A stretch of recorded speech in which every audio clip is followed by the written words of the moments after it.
When it comes to simpler games on the Switch, it isn't uncommon to discover that they've come over from the mobile space.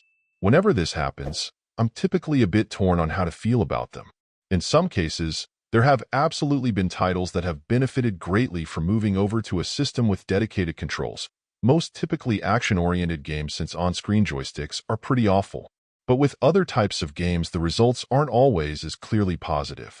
When it comes to Star Trek Legends, given the fact that the gameplay is more in the strategy RPG direction, you can't really make much of a case for the need for the Switch's physical controls.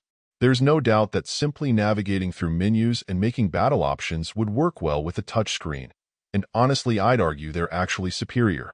Graphically, while seeing stylized versions of Trek characters from across the franchise can be fun, there's also nothing particularly taxing about any of it.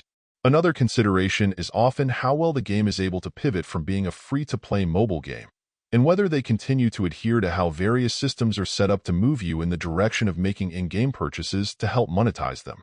In this case, the transition wasn't terribly effective, as the various currency types and resources all feel heavily tied to the mobile side of the fence, and it would have been nice to see the experience a little more streamlined to eliminate some of them and allow this paid game work more smoothly.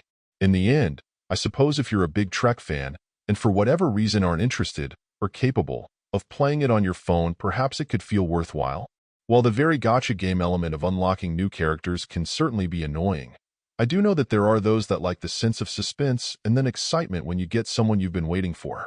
Bear in mind, the character building is absolutely on the limited side, as is the game strategy, as this is meant to be a pretty casual game. In my mind, this all would make it better played on the go on my phone, but perhaps some people would prefer the Switch experience instead.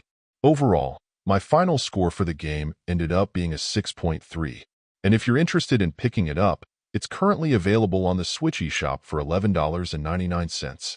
Thank you for taking the time to listen to this review, and if you'd like more information or ideas of indie games worth checking out on Switch, be sure to click on the link provided in the description. Until next time.